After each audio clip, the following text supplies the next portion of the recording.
What's up, guys? I'm 007. This is the 17 Ways Podcast. I got my boy. Go ahead and introduce yourself, brother. This is Violent J, the country singer, aka Sharif. Can't wait to do this podcast with everybody. Um, Yeah, Mr. 007 and I met online through the Deck One Delt community, and we were both yes, big sir. Esham fans, and we felt like we needed to provide this service for everybody that wants to hear an Esham related Juggalo podcast. And Yeah, yeah, yeah, that's basically how we got started. yeah. No, and it's definitely important because we both noticed a void in representation for the real life side of things, which is crazy because this is where, if you ask me, man, he's the catalyst and inventor of this thing we call wicked shit, man. Without him, there would pretty much be no ICP if you ask me. I mean, some people are going to take that as a hot take, but I don't really think that's a hot take. You know what I'm saying? It's the whole '90s Detroit underground thing that happened is a result of what Esham started as a kid. Um, and maybe Exactly. horrorcore would have happened, regardless. But this whole Juggalo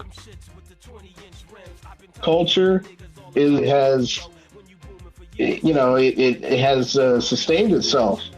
Aside from Esham and the stuff that he puts out, Yeah, so yeah, it's a whole man. other side of the story that just doesn't get covered Yeah, online. yeah, and it's insane. Yeah, like shout out to the people that have given some coverage, and it doesn't help that Esham's quite, elusive and kind of introverted.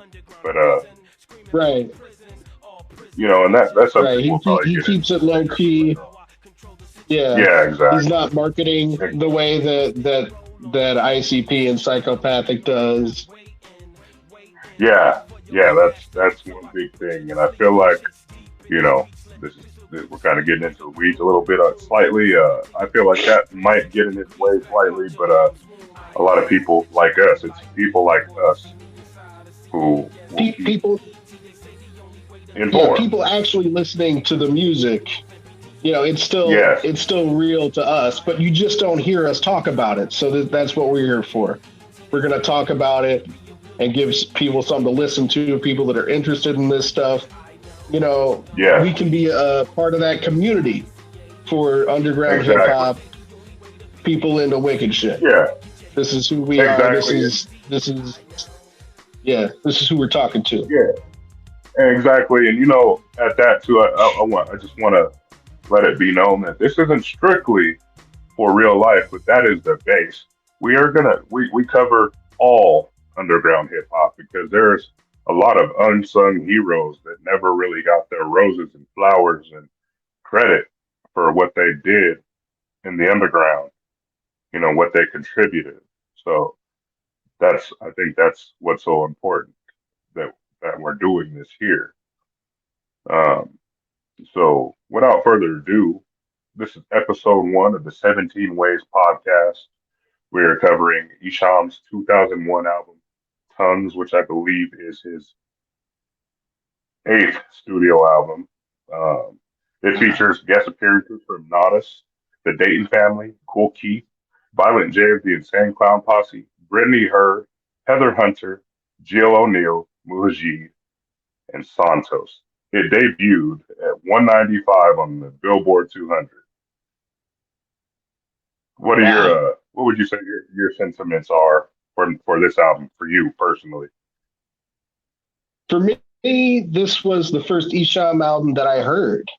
Um, I got interested in Esham hearing him on Cool Keith's Spankmaster album, which was released on Esham's Overcore that year. That was a big year Yeah, for Esham's record label, and I heard him on Yes, Yes, Y'all. And I just, first of all, his voice was like, who is this guy? He sounds kind of strange. and he's talking, he's gonna have sex with any kind of woman. I didn't know about Pussy Ain't Got No Face, and I never heard a song like that before. And I was like, wow, that's really weird. That's really weird. And he just had a unique voice. I'm like, who is this guy? And he kind of reminded me of like Eminem a little bit, just like the Yeah, accent. yeah, But yeah. Very, very it heavy was Michigan accent. that's where it all started for me. Yeah. Yeah, man, that is fucking great, man. I gotta say, for me, this album doesn't hold as high of a sentiment, but it when I listened back to it, it brought back so many memories of the summer of 2001 and 2002. Because a lot of people don't realize, man, back in the day when an album came out, you know, it wasn't it isn't like it wasn't like like it is today, to where you can, an artist will drop another album 6 months. You know what I'm saying? You could ride off an album for two, maybe even 3 years sometimes, until that artist decides to drop again. And Mhm. this brings back fond memories. Uh, at the time, I'd probably been into the Clowns personally for maybe maybe 2 3 years at that point, but I had already been fond of Esham, and I came in. I kind of came into this album with biased ears, because I simply was attracted to it because I was so heavily into the clown shit that Violent J was on it. And I had previously heard Esham make a cameo on Bizarre, from Bizarre Bizarre in 2000. And I was like, oh, fuck, this is crazy. Like, I mean, at first, I didn't really know too much of the history. I knew that they were adjacent to each other, but I didn't know how far it went. You know what I'm saying? So, Yeah. but when I popped this album in, man, Walking on the Flat Line, it totally took me for surprise. I was expecting something different. You know what I'm saying? His production style had kind of changed a little bit, if you get what I'm saying. Had Yeah. you So heard basically, Male Dominance at that point? yes, yes. And I will say Okay. that this is the better of the two, Definitely. Male for Dominance sure. doesn't it doesn't really, it's kind of all over the place. This one has like a very Yeah. cohesive, like overall sound concept compared to Male Yes. Dominance. Yeah.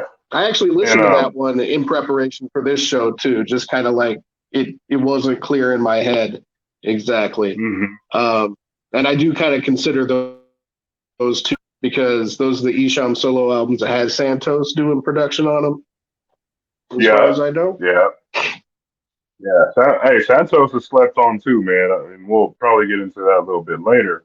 Yeah. Um, So but production. Yeah. Go ahead. Sorry. Sorry. Go ahead, man. I was just thinking, this album, it does stand out to me as the first one that I heard, but Right.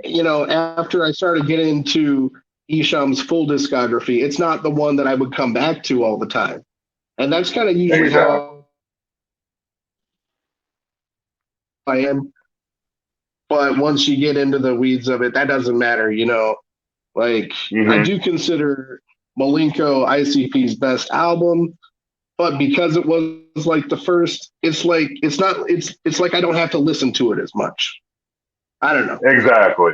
Exactly. Yeah, and that's usually how it goes when you discover an artist in the middle of their discography. When you finally decide to go back and figure out what you missed out on, you tend to kind of abandon that first album, but that first album will still maintain its importance, to you. You know what I'm saying? Like, it'll always basically be one of your classics in a sense. But there's always, Esham has way better albums than tons, and I will say that. But a lot of it is heralded as, one of his best albums, if, as far as I've researched. This is an album that a lot of juggalos know, I've noticed. you Oh go, yeah, oh, do you man. like Esham? They're like, oh yeah, I like tongues. And it's like, yeah, but do you like Esham? You know? See, and that's the thing, man. And I'm gonna touch on it a little bit. I think that's partially what gives Esham that slight chip on his shoulder when it comes down to the juggalos and the clowns, because I will say you are exactly right, because when this album came out, man, a lot of juggalos bought this album. Why? Because Mr. Joe Bruce himself contributed a verse on one of the songs that we will eventually touch on. Yeah, we'll talk about that. We'll talk about that. Yeah, there's a although Esham is the godfather, the legend, the basically the creator, he still is the underdog when it comes down to it, and that's something I can relate to. You know Yeah, what I'm it's saying? it's funny how he's like the father of Detroit rap, but he's also the guy that just didn't it I it's funny to think, would Esham have appealed to a large audience like ICP or Eminem? Even if he Yeah, got put on, is it the kind of music that right. people want to hear? Because Esham is Yeah, not just doing wicked shit. He's also he's a different kind of artist. yes, You know, and that's what people he's people like to very write him off, unique. and people like to write him off as like, a lot of people do put him in that box. Like when you say Esham, people automatically think juggalos. You know what I'm saying? Depending on where you're at. But that's Yeah, what I well, know he's for the that most part. horrorcore guy. He does a horrorcore. Yeah, That's what they yeah. want to say. They want to What a lot stick of people things in a don't box know, and like, he has a very skewed sense. Like his social commentary hits in different ways. It's not always spoken directly, but it's always brought full circle when you realize the full concept. If when you look deeply, like on a lot of his projects, you know, they're conceptual. So there might not be a message on all the songs, but in the entirety of the album, you're able to garner that message from that project. And right. that's what Even I love about this even album. even on his first album when he was a kid, he had this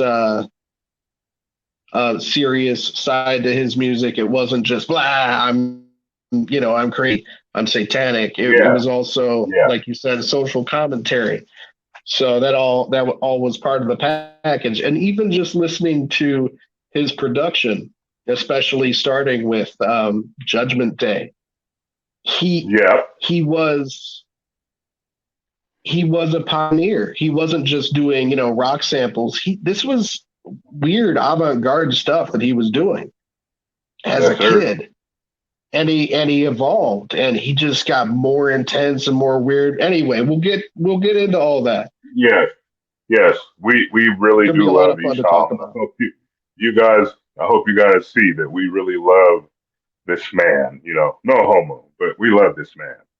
I mean, Right. maybe a little bit of homo. You know what I'm saying? I'm just playing, but I don't know. I don't know.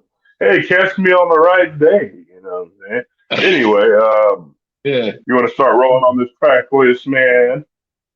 All right. Yeah. Let's. All right. Just getting the album ready here.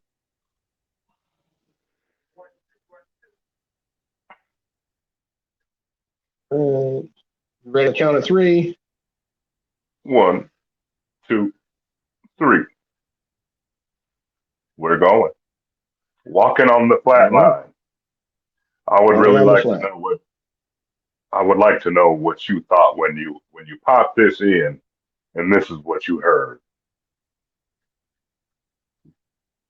Well, I can't remember exactly how it was back then, but when I listened to it, when I revisited it again for the show, I was struck. Just he's right out the gates. within the first couple bars, he's going into the blasphemy. Exactly. He's I love for one. I'm a big production guy, and the way it's mixed and it comes in with that real distorted Moog and guitar combo. Um, Hmm. and you could tell, like, I mean, Esham kind of was into the harmonic type of shit, but I liked how he kind of gets into the singing bag a little bit. And this was definitely different for me when I first heard it. I was like, okay, coming off of Wicked Worldwide, and then Male Dominance, man, I really didn't like it too much. So I was kind of starting to write Esham off a little bit because I had got bootlegs, Detroit dog shit, I believe, and bootleg from the vault. That was in Hmm. 2000, right before, like pretty much right before this, and it had a couple unreleased tracks, but I was starting to kind of fade out, and this kind of brought me back. This album, especially with the people that he had on it. Yes, at the time I was a major juggalo. I still am, but at the time, seeing the Dayton family and Cool Keith, I actually, yeah, I'm getting into the weeds, but um, I really fucked with this intro. I fucked with the hook. I thought it was the perfect opening for this album, and I think it was perfect. It kept me hooked. It kept me there. I continued it to the next song, and to the next song, and into the next song. It's very cohesive.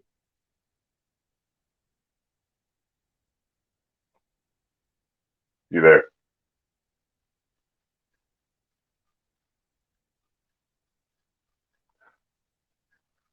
Are you there, buddy? Yeah. Can you hear me now? Okay, yeah, yeah. No, you were a little All right. frozen. That's okay. Okay. No. Yeah. This album was the first in a couple of albums where he wasn't doing that. Starting with that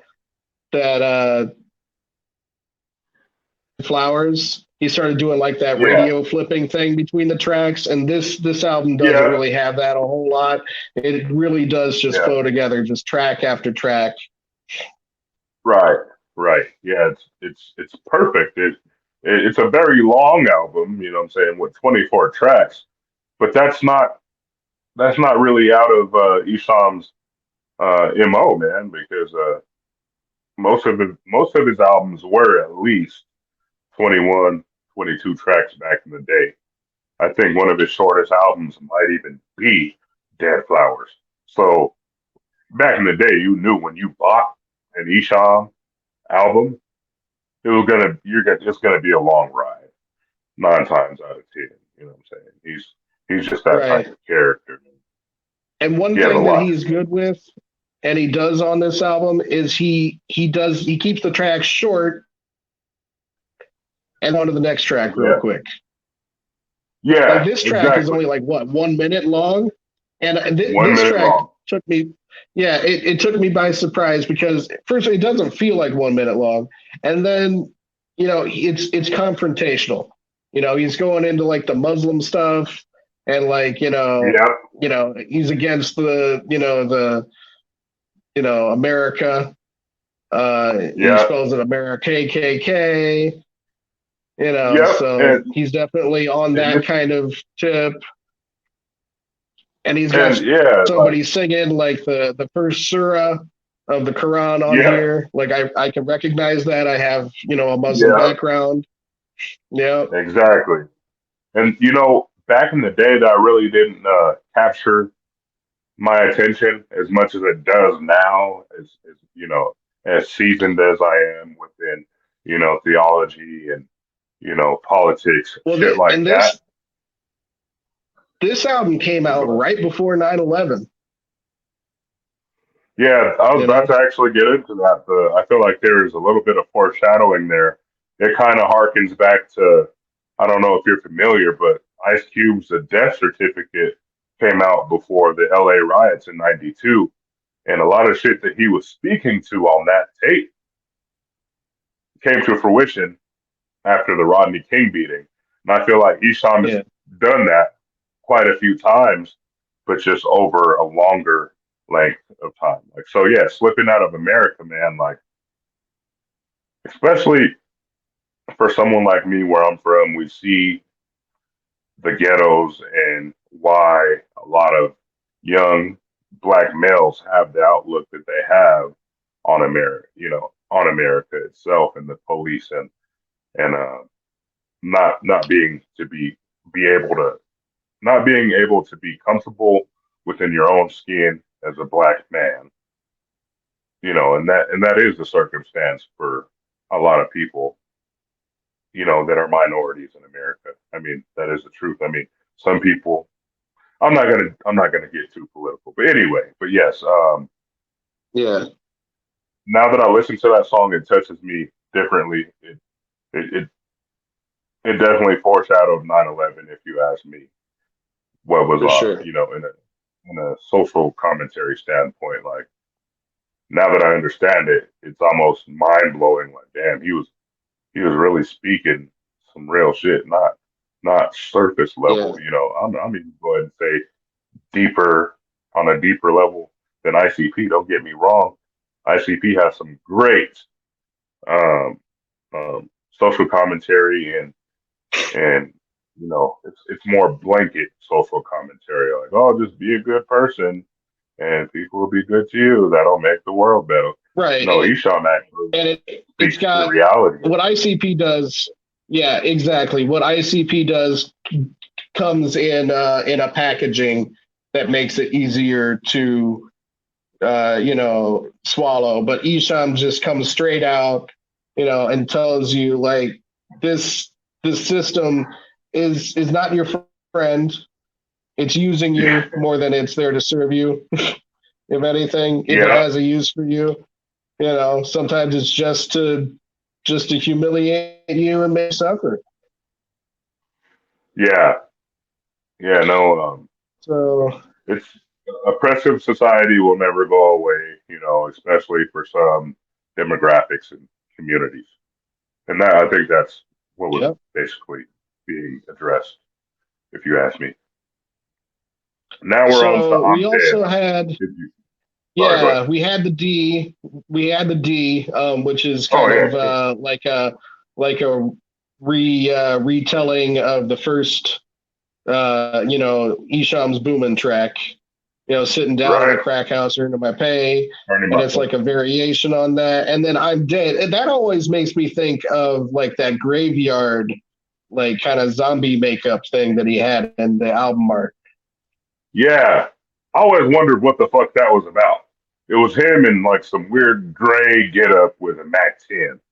I'm like, okay, that's gangster. It's just weird, but it's gangster. That's definitely explicitly horrorcore stuff. Like that's almost Blaze Your Dead Homie style. Yeah, very much so. Oh, damn. Let's talk about it, dude. Is that where Blaze Your Dead Homie got his gimmick from? Was it stolen by Mr. Joe Bruce himself? What do you think? I don't know. I think that was just kind of in the air at the time. And Oh, this album came out. This album came out around the same time as well. Blake Hall. Blaze's first full length album. Yeah, So, yeah. That was that. oh, That and speaking of Mr. Joe Bruce, here we go. Panic attack. here we go. This was my first introduction to ICP, if you can believe that. Like I didn't know what ICP was before I heard this track, and this track was the craziest I'd ever heard. I'm like, oh my god, this is what ICP fans are listening to. I didn't realize Yeah, just how funny and twisted he was at the time. And this was my, I got into ICP after this and Acid Rain. Acid Rain was my second Esham purchase, and that kind of opened me up to like, what is this ICP thing? I started reading about them. That's a whole other show, though. yeah, yeah. No, for me, I was happy when I seen this feature. Because I mean, there always were some kind of rumblings. You know what I'm saying? Like that there's some type of not necessarily beef between the two. It's crazy that now we actually have clarity when Violent J talks about the very rocky history between him and Esham. And so on the underground, there's always rumblings like, oh man, Esham doesn't like Jay or ICP or whatever. And actually seeing them get on a track together, well, like I said, he appeared on Bizarre first. And actually, now that I think about it, he appeared Mhm. on Mutilation Mix on one of the That's right. interludes on a voicemail. So yeah, like it was I don't want to say monumental, but it definitely was a staple.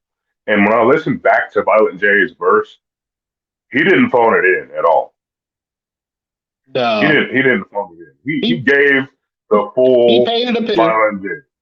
Yep, he came through. He really did, Yep, and that just and how much he respects Esham, man. Like it's crazy.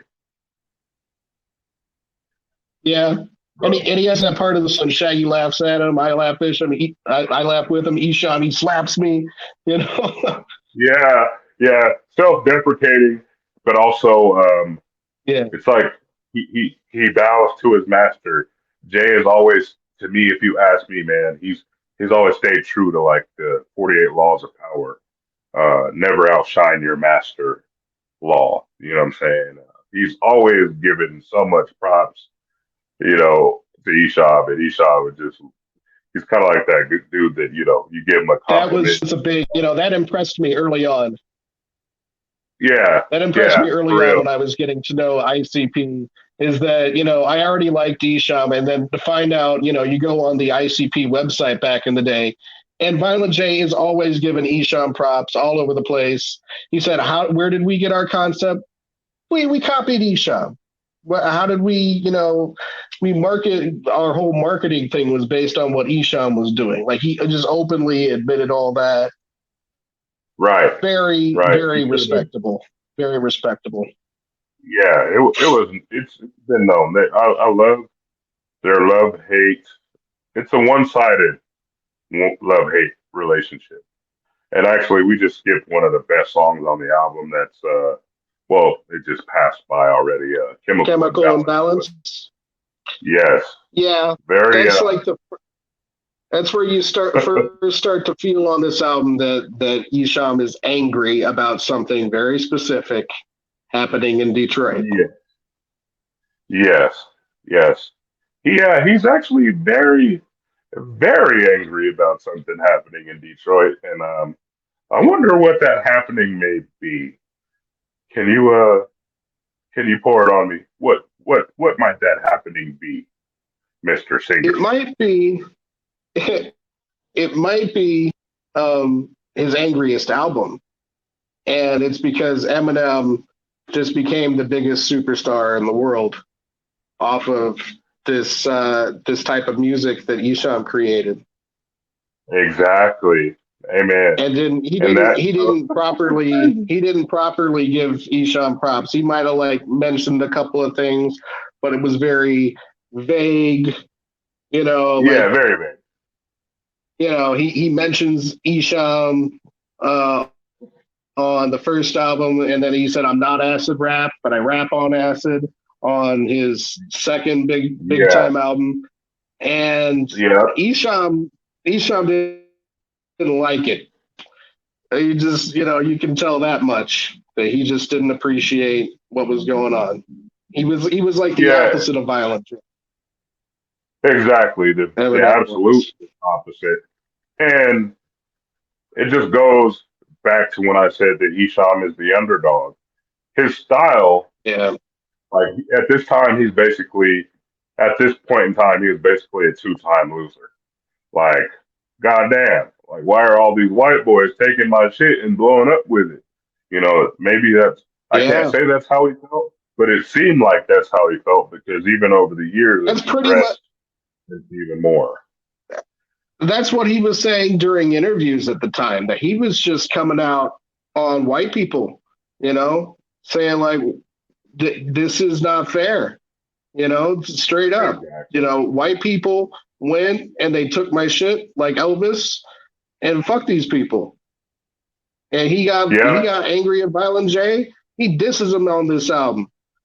So this yeah. is definitely a big, big angry album overall. And some, and it's crazy when I think about it even more. The fact that I think Jay actually understood where Esham was coming from. That's why you never hear Jay ever, ICP has never taken a shot on record at Esham. Not that I can remember. Do There you know was of one, anything? yeah, on Cartoon Nightmares. He he makes fun of the track "Twerk Your Body." I gotta There was a harken little bit of back to back that. and forth.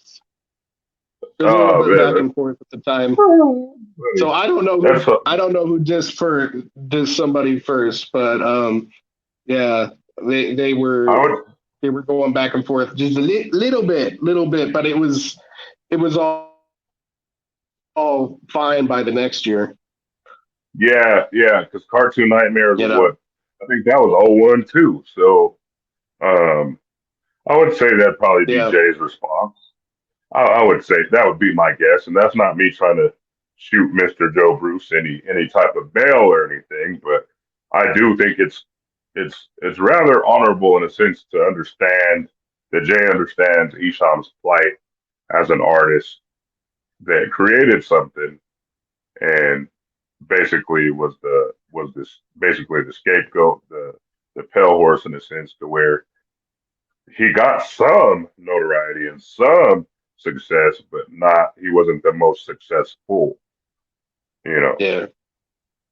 So this track Ooh. right here, what's this track called? This is the one with Mastermind. Yep, Detroit 101. Detroit 101. He comes in, the beat, changes up. It's got it sounds like a Nodus record. It sounds like Booyah or something. Yeah, it sure does. I love this feature. Like the beat starts out and it's weird, but then it goes there, there, there, there, there, there. That's Yeah, just so no, hot for to real. me. It's also something I wanted to point out about Isham and Santos' production at the time. Um, it was very he started. I feel like this is when he started to become like really brash with his production. Like, yes, we've talked about in private before how his production.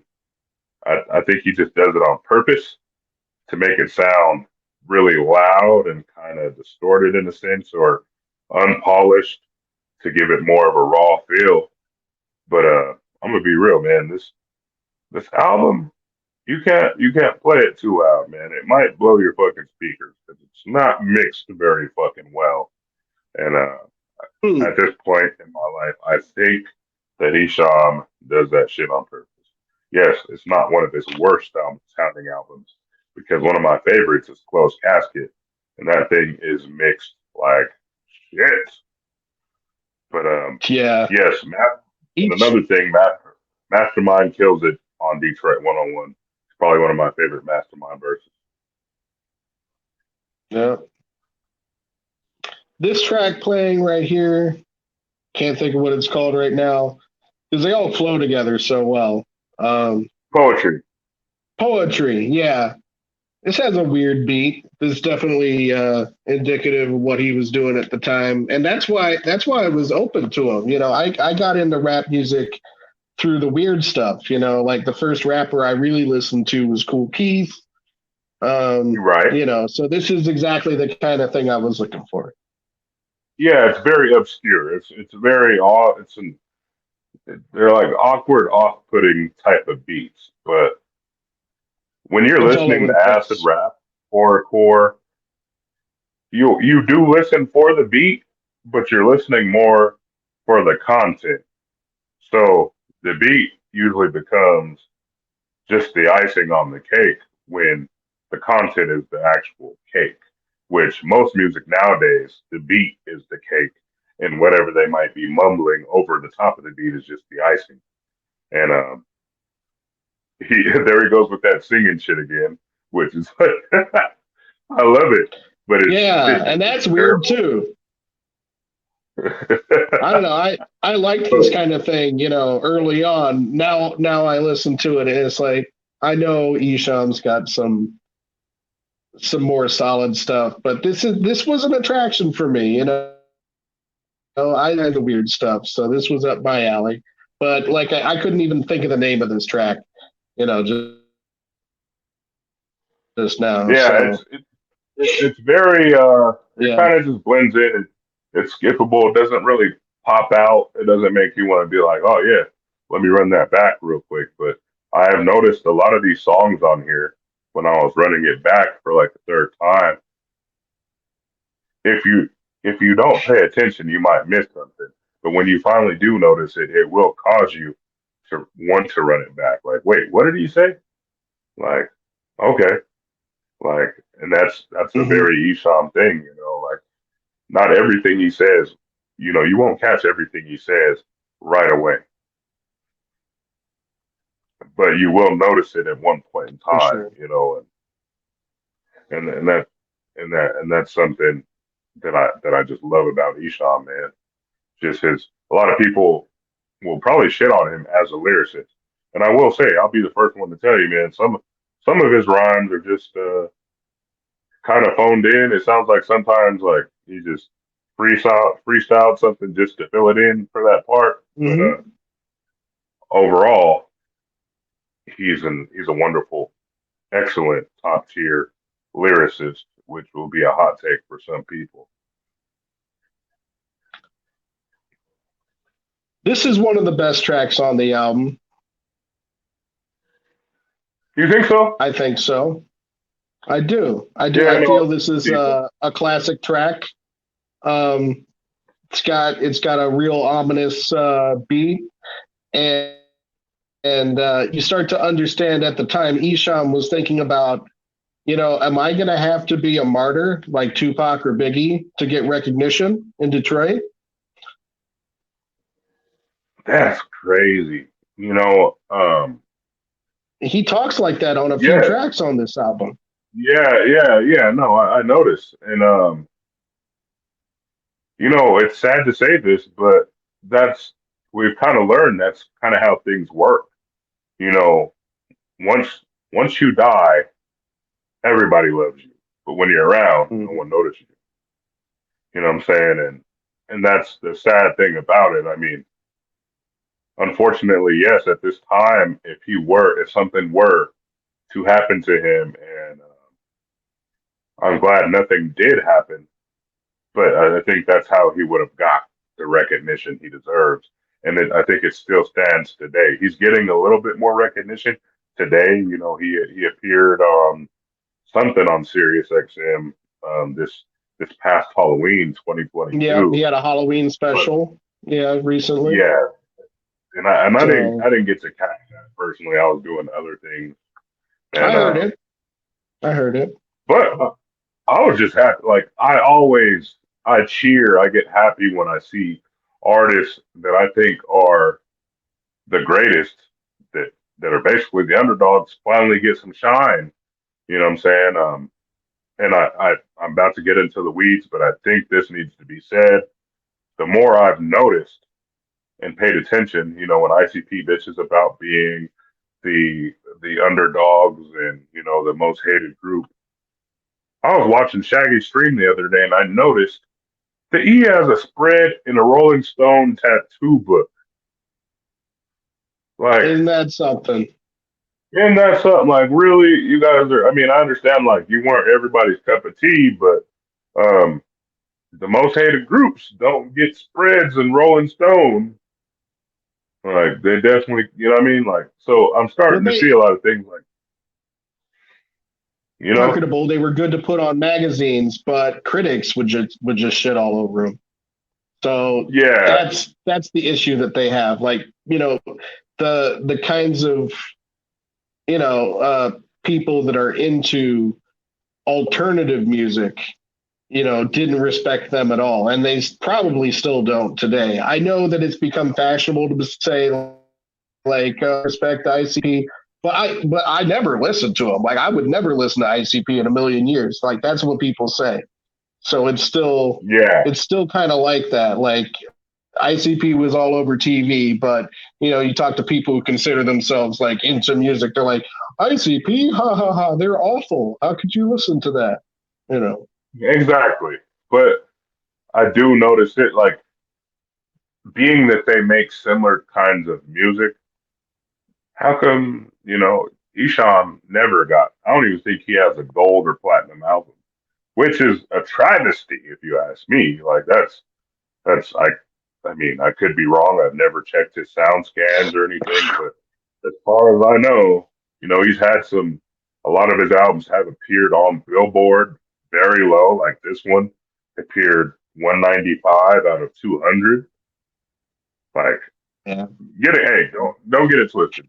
Popping up on Billboard is an accomplishment, but I just always found it like so weird. Like they could never begin to try to relate to Econ's struggle, which goes back to him just wanting, yeah, this is a very angry album.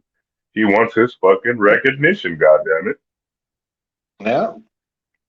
You know what I'm saying? And sadly, we'll go to find out that later on, he kind of has to humble thyself and do something he probably wouldn't want to do, which we will end up covering one of those albums, and people will find out what I'm alluding to. Yeah. Yep. And this we're on track, Crash what and was it Burn. called? Crash Crash and and Burn, I Burn. believe. This is kind of a downer, kind of a pessimistic, um, what it's like growing up in the streets. It's not a party song, that's for sure. Yeah, I know. It definitely ranks as a skipper for me.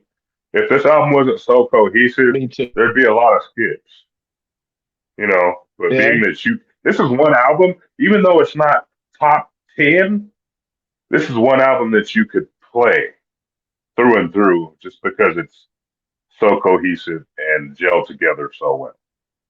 exactly. You could just Exactly. let it Like play. this might be one of the few tracks I would skip, but I'm not for one track skipper to begin with. But you might as well just wait it out for the next track. And I believe the next track is going to be Mr. Negativity. And honestly, Yeah.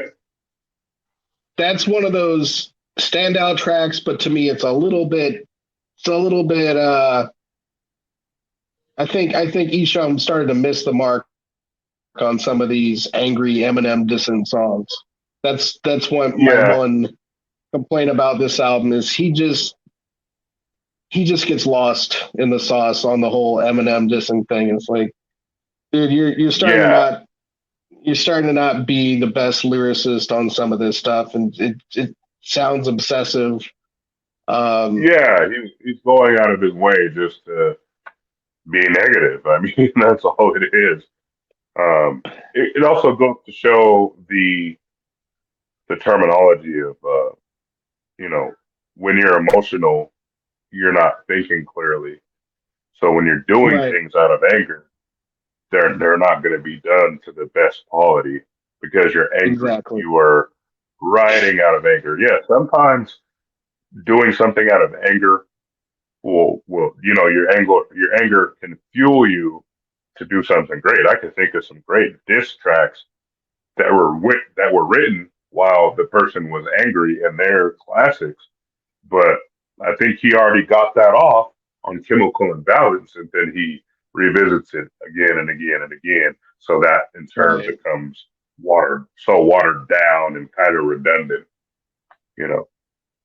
Yeah, I mean, some of the lyrics on this sound like it's just like the first thing he thought of when, you know, he might have been writing it down, but it's just like he's just writing down exactly what he thinks at the time. Doesn't sound like there's a whole lot of thought into it. It's just I'm He's angry. like, oh I'm just yeah, gonna write this. He's working stuff out, but it's not really clever. That's embarrassing to me. yeah. It's like he's like, oh yeah, I forgot.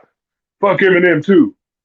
the fucking honky. Yeah, Like, oh man, like, oh man, it's like, it's like that's kind of it's like you get so angry you forget to put your pants on, and you realize that you're standing sad. there threatening somebody in your underwear, and it's like, Yeah, like, you so angry, you didn't forgot to take your seatbelt off. You're trying to get out the car. Like, God damn it! Like, you know what I'm saying? Like, take your seatbelt off, right. player. And he probably realized that when he put the record, he just didn't care either. He's just like, fuck it, I'm angry. Well, I'm gonna make you listen to this track. You know. Yeah. And let's go ahead and say this too, man. This for a second there, after this here album, this piece of work, I feel like because of his negativity, and a lot of people kind of just wrote him off as kind of a crybaby. You know, Mm-hmm. I feel like he kind of shot himself in the foot because, all right, truth be told, I think because a long time ago, back in the day, I used to think that Esham's beef with Eminem was the same as ICP's beef with Eminem, and it really wasn't. I don't think Esham really had to beef with Eminem if he wanted to.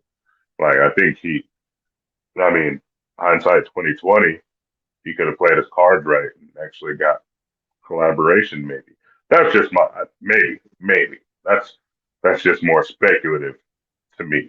For me, you know, fill my prescription. I fucking No. love this song. One of my favorite songs off the Yeah. fucking album. It is a fucking masterpiece. Yeah.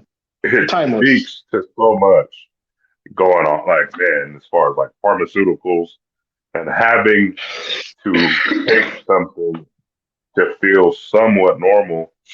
Like, but at the end of the day, what is normal? You know what I'm saying? Like, what is normal to you? I love this fucking song. Yeah. Like this is some actual lyricism on this album. And it could fit on a lot of different albums. It's just a timeless Esham. And of course, it did end up being featured on A1 Yola for some reason. But that we'll get into that some other time. You like the song But that yeah, much? it's just I think the reason it ended up on A1 Yola is because he wanted to put the video on DVD. Right, right. Yeah, yeah, and And I it's could see just another weird thing for him to do. you know. there's never, you can never, Esham is a very tough act to kind of follow. You never know what the fuck he might do or his Mm-hmm. reasoning for doing things, even if they seem like stupid. Like, like, because at the end of the Naming a day, half Esham is, dozen tracks on your album a question mark. I mean, he just does things that are yeah, and unexplainable. to me, that's just, if you ask me, it just looks lazy. Like, I don't know what to call this song. But then again, I think being lazy would just be naming songs whatever just to do it.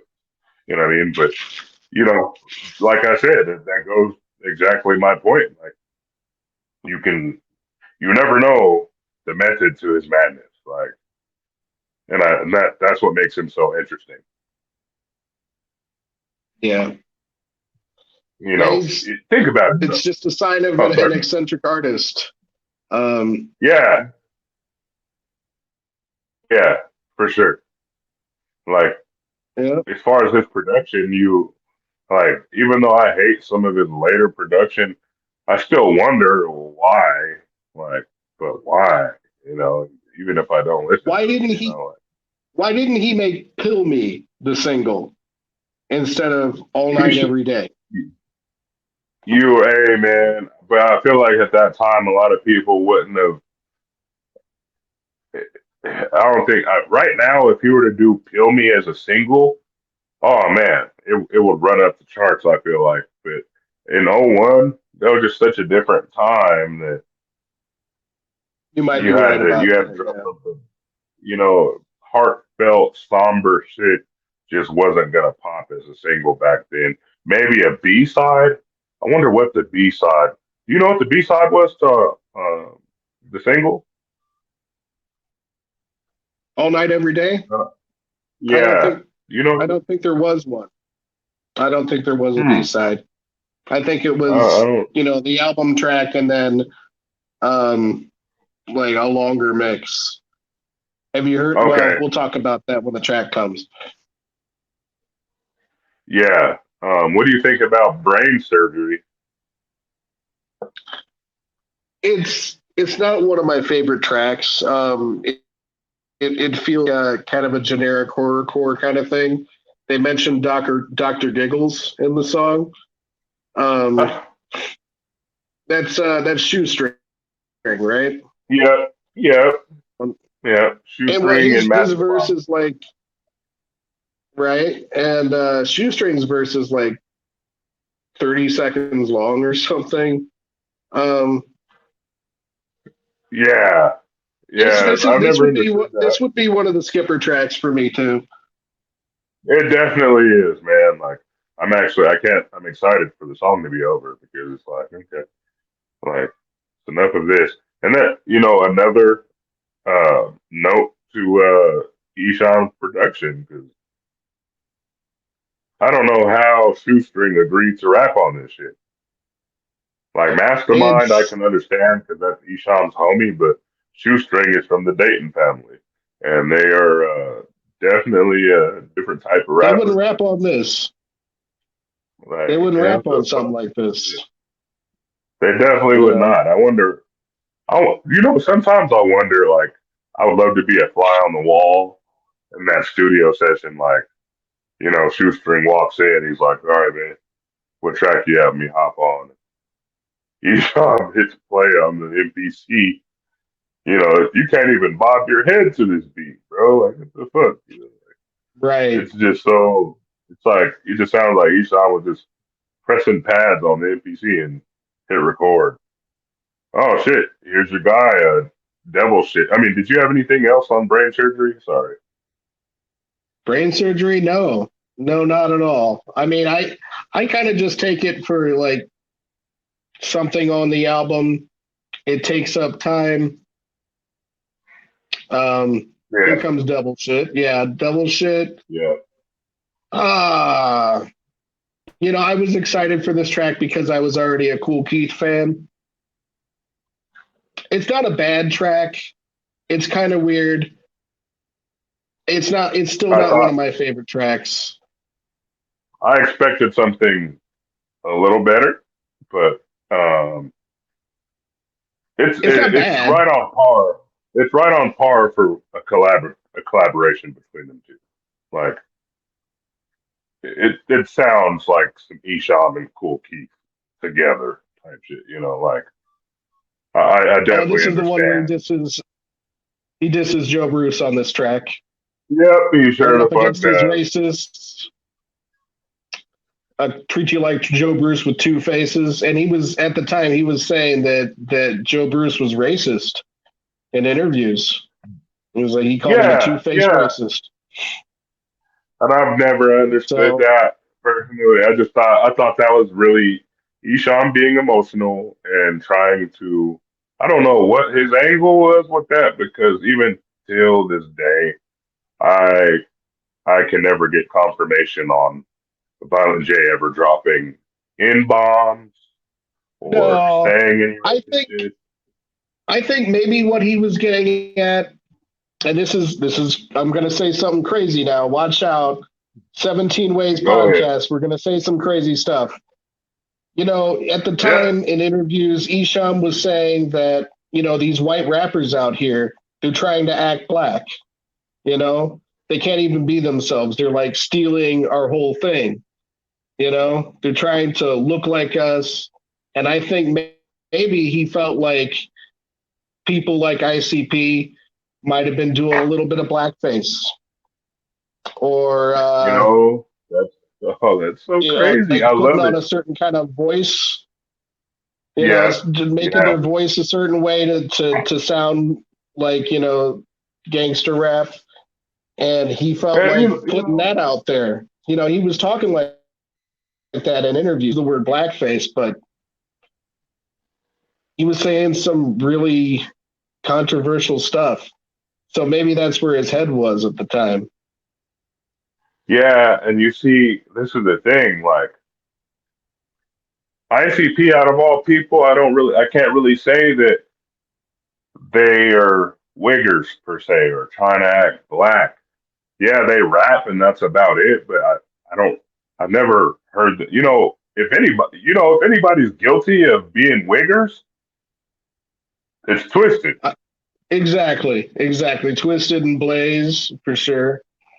Yeah, they all came on talking about nigga and their raps, and they had painted Mm-hmm. faces, but you knew the motherfuckers was white. And I have never once in any record, any inclination, I've never heard ICP, Violet J, or Shaggy Tudo drop an N bomb in their shit. I've never heard them say No. nigga. And you know what's crazy too is them being from Southwest Detroit, they probably could get the pass to say shit like that if they wanted to. You know what I'm Maybe. saying? I don't know.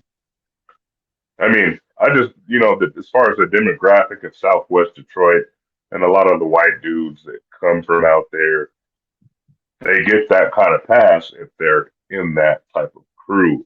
Now, I'm not saying that Mm-hmm. just because you're from Southwest Detroit and you're white, you could just, honestly, at the end of the day, you can say whatever the fuck you want, but Mm-hmm. deal with whatever comes with that. But as far as Right.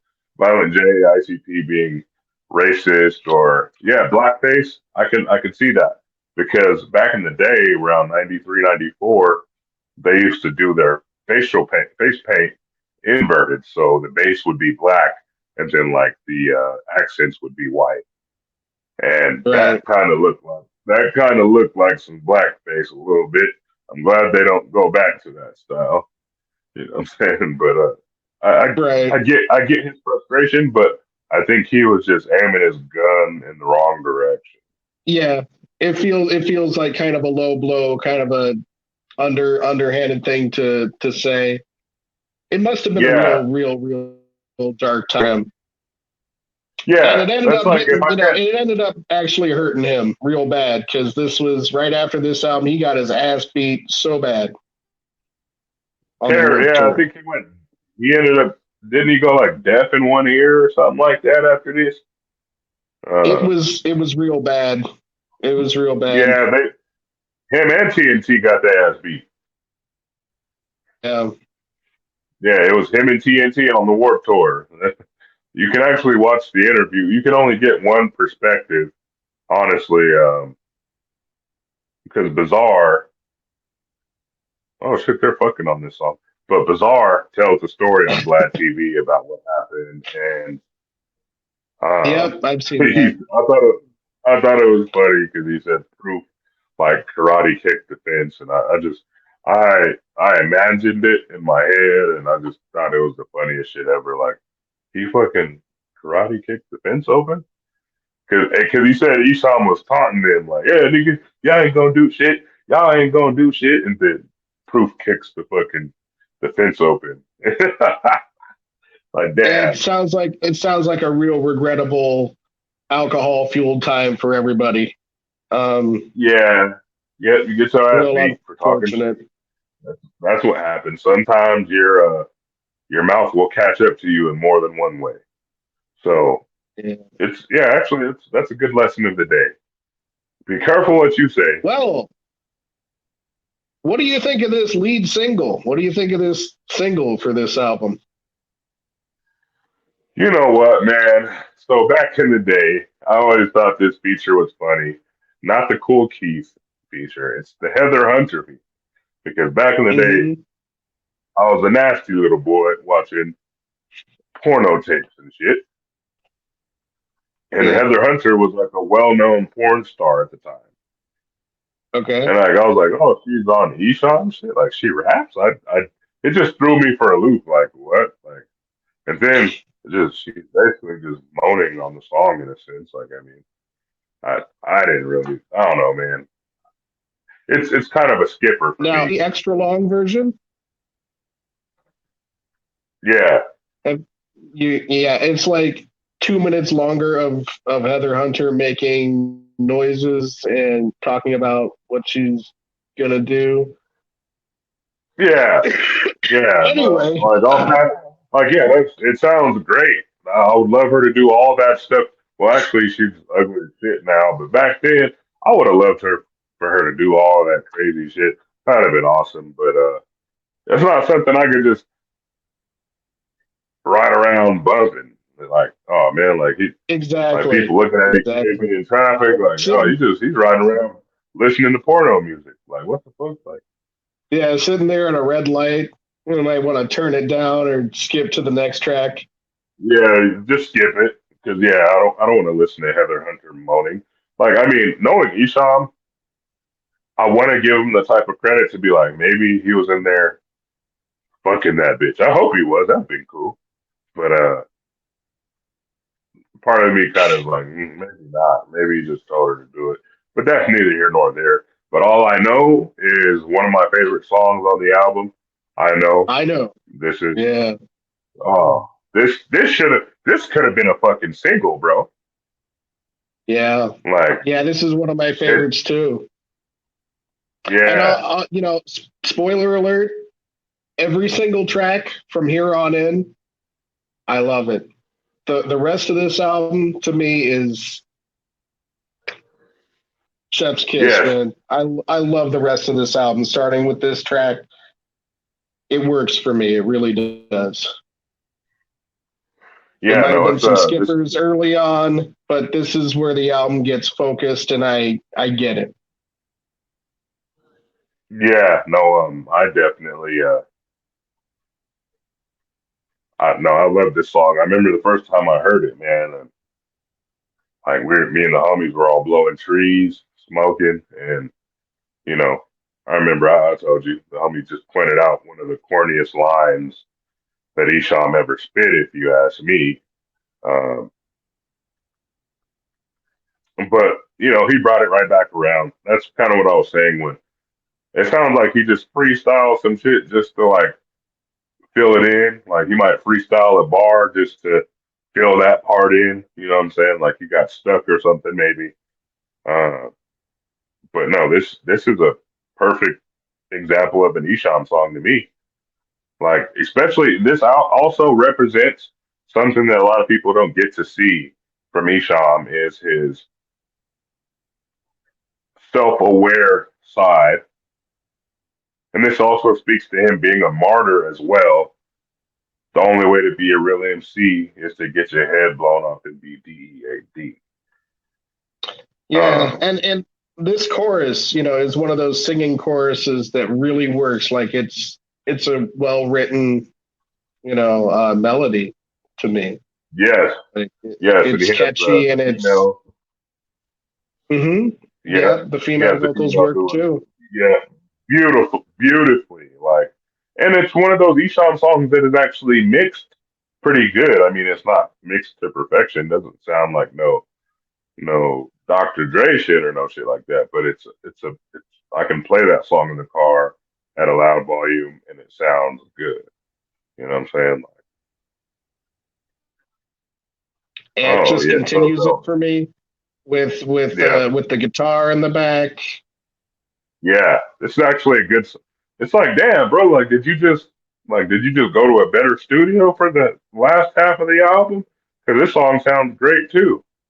Like so selfish.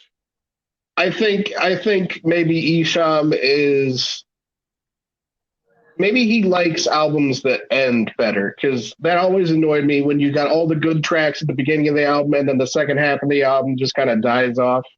This album's the opposite of Yeah, that to me. and So that's maybe he very did that on innovative purpose. on his part. Yeah, yeah. Because think about it, bro. If you know an album is kind of garbage towards the end, are you gonna listen to the rest of it? Probably not.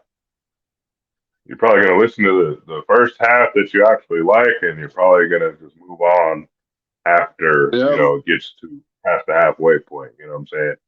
That's what hmm I said at the beginning. It's one of those albums that kind of grabs you gradually because you can play it, just let it play. But the deeper hmm you get into it, the more it pulls you in. Like the more you're like, okay, like yeah, I love. Yeah. I'm right there with you. The last half of the album is primo. You know what I'm saying? Go I out here love, hey, I breaking love, all the rules and Ebenezer Scrooge. I don't know. That sounds weird I, on paper, but the way he says it, it's just so true.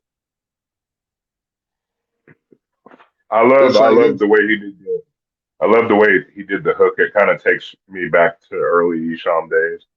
I don't really care what to say about me. Like, I love uh-huh. that shit, man. Like, Yeah, it's, yeah, no, this is one of the albums, like, this, this half of the album is why and how I realize that this is one of his best albums. yeah. You know, like, And well, it's like he, it's one where you know that he had a concept and it starts to manifest around like right here between I know and so selfish. Like yeah, this you can start to take it seriously at this point what the concept is. He puts it all out there and it's not embarrassing anymore. It's like you can really understand. And he said right there the pale white horse, there's some yeah, subtext here. yeah. Uh, Yeah. No, he's always spit. You know what I'm saying? Like, I don't know if you've ever read Behold the Pale Horse, man. I never read it through and through, but I know it's was very that Bo enlightening. Cooper? I'm not That was sure William who Cooper? the I think that um was. I think that's his. But yeah, you got the system out there, and it is a spiritual battle. I don't know if we're going to talk about that on this show, but we can yeah, probably get into it. One second, one second.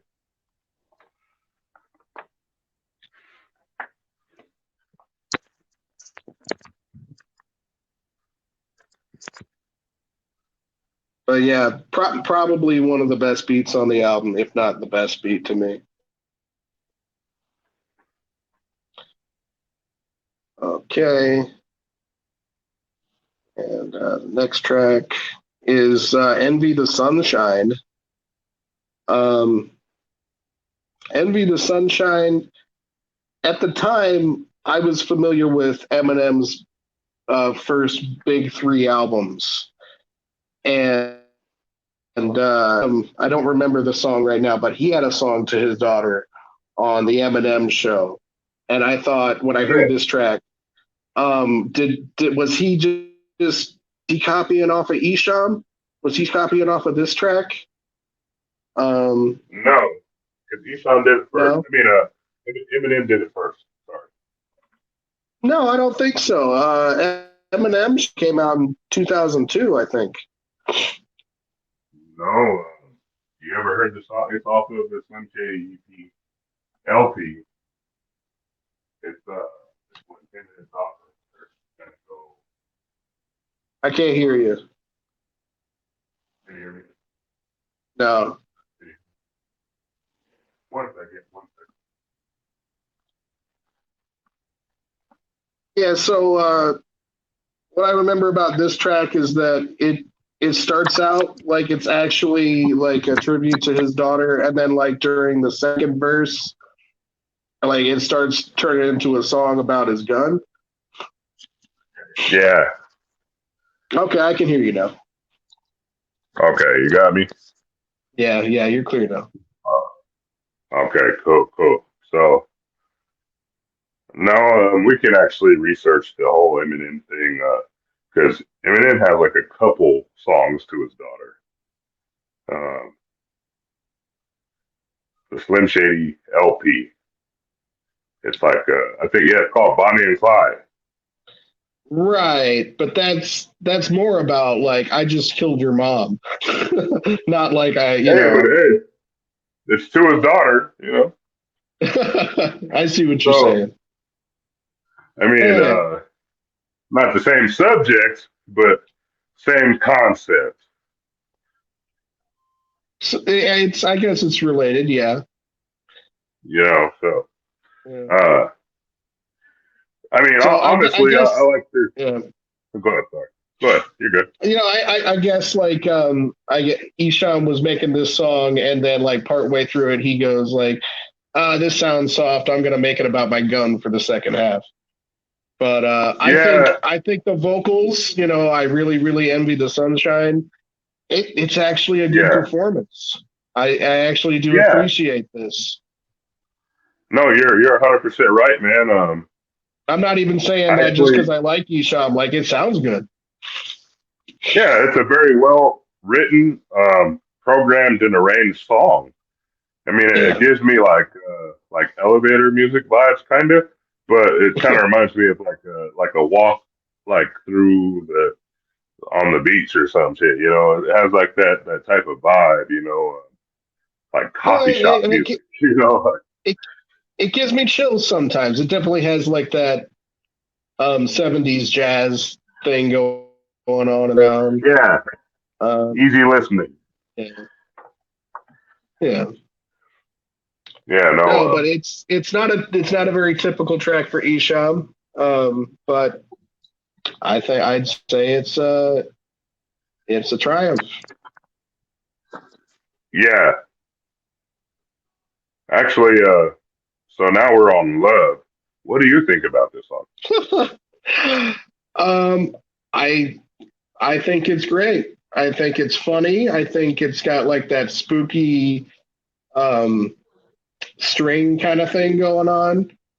Um, Yeah, I don't know. It sounds like it reminds me of like spooky like graveyard. Like I'm expecting like a antelope skeleton, in the background. And it's yeah, classic misogyny kind of track for Nadas. You would yeah, love what. yeah. Oh, Yes, I love how TNT closes out his verse. He's all just going hard on bitches, man. I've always loved shit like that, man. Because yeah. I'm a male chauvinist pig myself. So when I hear stuff like that, you know, I'm like, yeah, I'm glad to know that there's like-minded individuals. I'm just playing, but I am kind of Yeah. a male chauvinist pig, and I like to call bitches bitches sometimes. I don't know about you, but that's shit. I don't know. To me, it's, you have to have a sense of humor in life, and you have this male and female struggle, and Yeah, it's not all, roses and candy. It's, sometimes you just hate the other sex and they feel the same way about yeah. us. Oh yeah, they can't. That's Hey, just, hey, women can't stand us at all sometimes. But you oh know, at the yeah, end of the day, we need each but other for things. yeah, but like Yeah. you can't be So like you can't vent. This is disgusting because you're venting. It's like, yeah, hello, like what you think we're not human? You know, exactly. I Like, love bro. you, and So then like the this is funny. this is something. This is a side note. I've always wondered. So can women be misogynist? Because I've never. You only hear the term when it's men towards women. You know what I'm saying? Like, but I've Usually, never but heard. a You know lot what I of mean? I've people never heard of the learn latter. a lot of people learn their misogyny from their mothers, man. There's their sisters. Women talk a lot of shit about women. That's for Yeah, they sure. sure do. Hey, that's where gossip comes from, man. Like, why do you think it's called Gossip Girl, not Gossip Boy? You know what I'm saying? But Right? that's another subject. I could, That yeah. you know, we're not going to turn into a red pill podcast here, you know. No, I hope But not. yeah, no, I think that shit's corny. That's why again, yes, I'm going to go ahead and stroke ourselves one more time because what we're bringing to the table, just like our brothers at Deck One Dealt, that's something that I feel like we're missing. And you know, I don't really want to cover none of the drama surrounding the Juggalo world. Although I think some of it is fucking hilarious, just because of the stupidity involved and how much it grabs us and wants us. You know, it makes us engage with it because of the drama aspect. But And to oh, be we're on. honest Yeah, with go. you, that whole juggalo, he said, she said thing, it's just not in my reality, to tell you the truth. Like I'll go on YouTube and I'm looking for something to watch or whatever, and Right. my eyes just glaze over. It's like, I don't know what you're talking about. You're boring. This has nothing to do with anything. Not to point at any Yeah. fingers. I'll say that, there's definitely some cool people on YouTube, like beneath the Beneath the dirt. dirt. Yeah.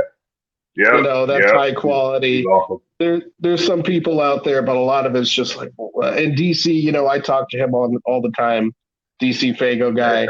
I talk to Yeah. him all He's the awesome. time online. He's cool. But just like the general air out there of like Juggalo stuff has no, like, I don't There's know. really Just to me, no. they just got nothing to say. They're just talking about each other and like, Yeah. don't Yeah. That's care. all it is. You You know, know, they drum up. You know, a lot of people throw rocks in a glass house, and it's like, bro, like you must look at yourself, and you know, it's so easy to get caught up in. Yes, I'm very opinionated myself, but you know, I tend to just try to keep my mouth shut on a lot of things because yeah, a lot of my takes will be highly like not controversial because I'm not like a celebrity or anything, but I don't know. I just yeah. like to call things as I see it. I And hate we're not here to we're not sugarcoating. yeah, we're not here to be fake. We're not walking on eggshells. We're going to say exactly what we think. That's why we were both attracted to Deck One Delt, and we met each other through Yeah, Deck One Delt. And it's like attracts like, and so here we are. here Um, we are. and speaking of Glock, this track Glocks Up. This is one of Right. those weird beats, like I was talking about. Like, how you going to rap on this track? But you know what? To me, like, this beat is real psychedelic. It takes me to like a certain feeling in my mind. And Esham even flows on this, and he ends it real hard, like this white boy trying to say he raps like me, and he goes, Yeah, and he says what he yeah, says, and it's like, ooh, like, to me that's just so hard to me. Like, that's not embarrassing to me. That's just like, he just comes right out. He doesn't sugarcoat it.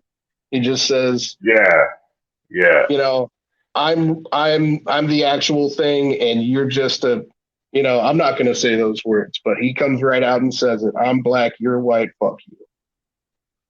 yeah. And see, that's the thing. Like, Esham is the king of that. If you remember Pain and Down since day one on uh, Blast for Me, Yeah, I love that he track. Yeah, does. He basically, you know, like, you know who be biting my shit? That nigga name, and then it doesn't say. yeah, In my speculations, he either says Joe Bruce or Violent J at that line. He just doesn't. maybe. You know what I'm saying? That's my thing. I can't think of who else was biting this shit at that time, unless they're just 1994. That makes sense. That makes sense. yeah, 1994. That was a 94, big year. Yeah.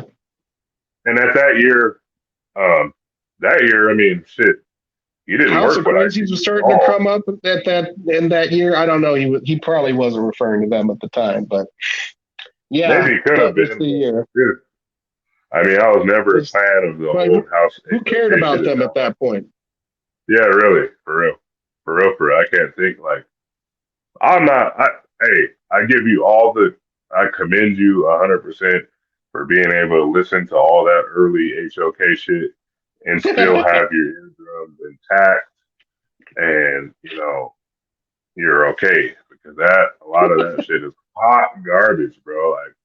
Like seriously, I'm like that shit is fucking ridiculous. It is Well, excruciating to listen to. that, Like I that's swear to another God, show. I We'll would talk never. about that some other time. Man, I could just start. All right, man. Don't get me started, man, especially with them two fucking fairies over there. Anyway, intro hallucinogenics is. What do you think about it? It's kind of like a continuation of the last track, Glocks Up. Only he's starting to like malfunction a little bit. Like the Yeah. beat's even crazier. You know, he's even angrier, and he's like not making a whole lot of sense. But to me, it hits hard. Like I love it.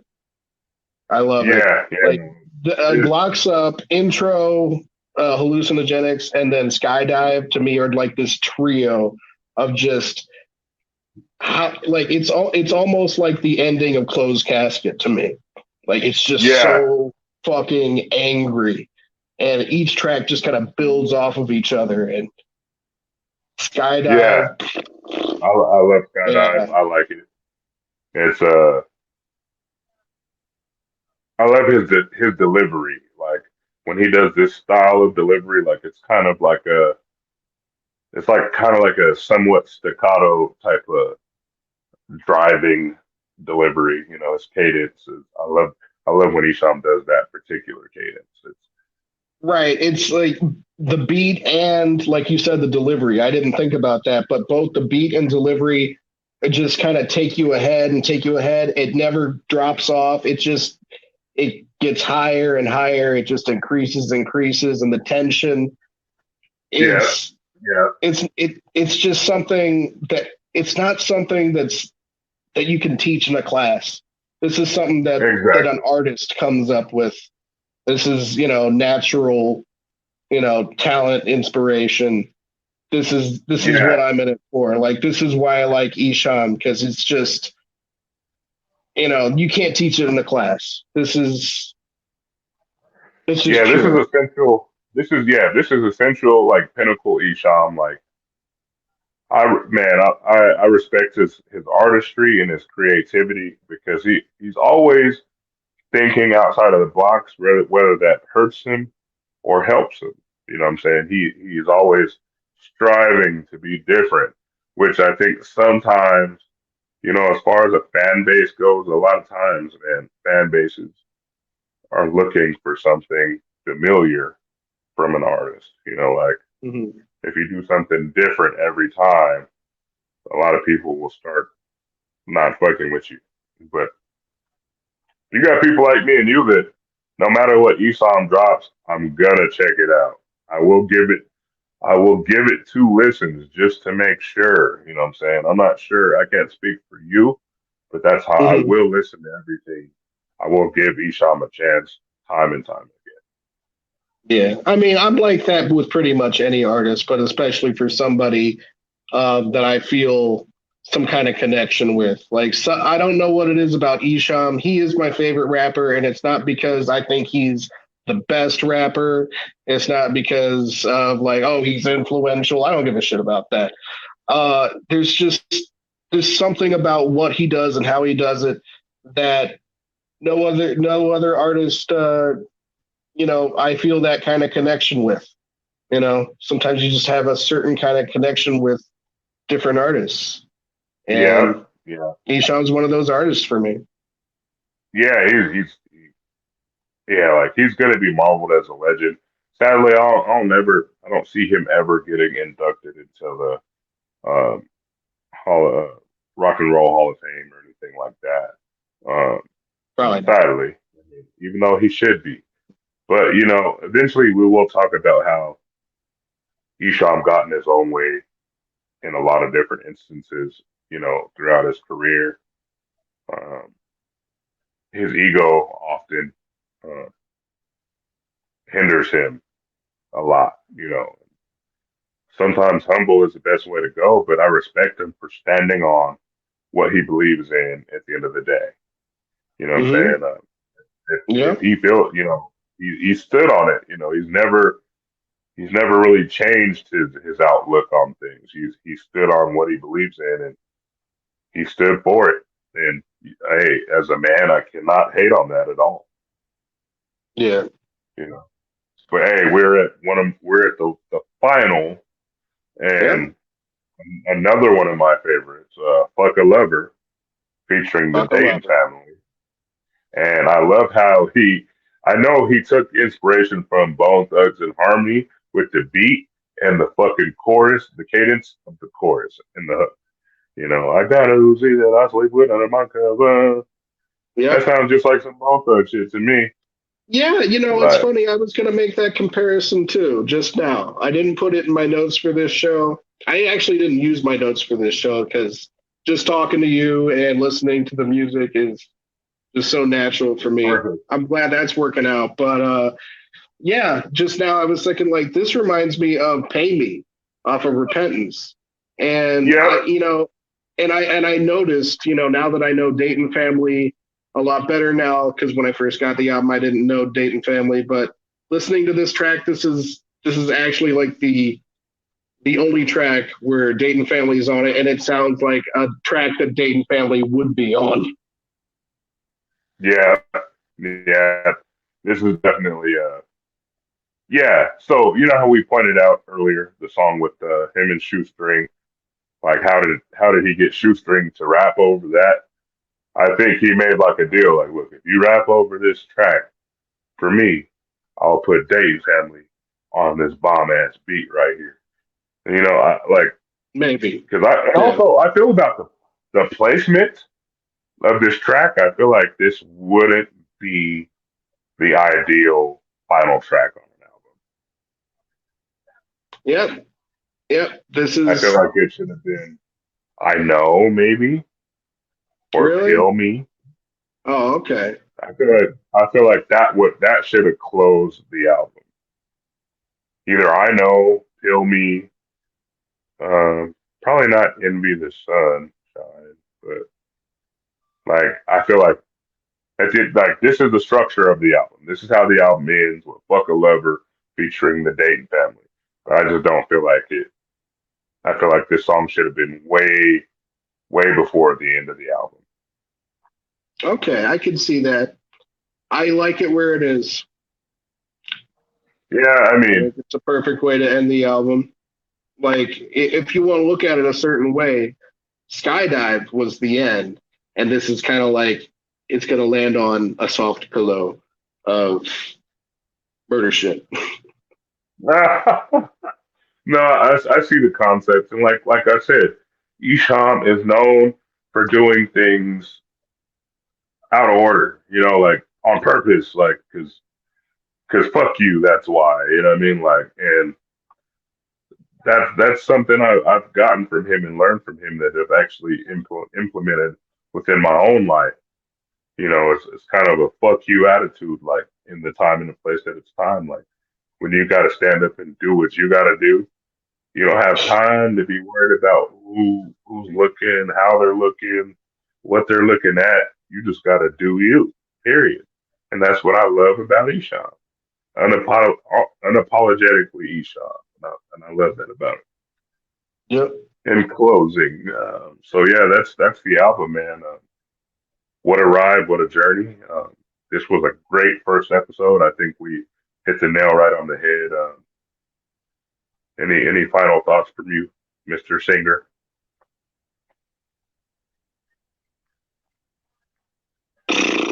I don't know. No, you kind of got me off guard there. I kind of feel like we talked about what we needed to during the album. Um, do you want to talk about maybe what the next thing is going to be? We'll tell the audience what the next album we might cover might be. Is it going to be another Esham album, or are we going to get into some psychopathic shit? Maybe some other kind of wicked shit. Actually, I have a strong feeling on Life After Death by Nadas. Oh It yeah, is our groundbreaking first debut album of Nadas. I am familiar with that album front to back. It's another relatively long album, too. I think it that one sits is. at around 22 tracks itself. How did they fit all that on tapes back in the day? Like, it still puzzles And, me. and there's some long But tracks on that one too. yes, So it felt that's what I'm long. saying. It's a It very felt long like a tape. long album. Yeah, And that album is also surrounded by controversy as well. And yeah, it is the predecessor to Kill the Fetus. I think Kill the Fetus was being recorded around the same time because Esham was infamous for doing that at that particular in the '90s, early '90s. Probably. But you know that Life After Death came out a few months before Judgment Day. Hmm. Life After Death came out in like January 1992, and then Judgment Day was the summer, like May or June 1992. And then Hmm. toward the end of that year is when ICP's Carnival of Carnage came out. So No, yeah, that was an yeah, you're interesting right, year. you're right, you're right.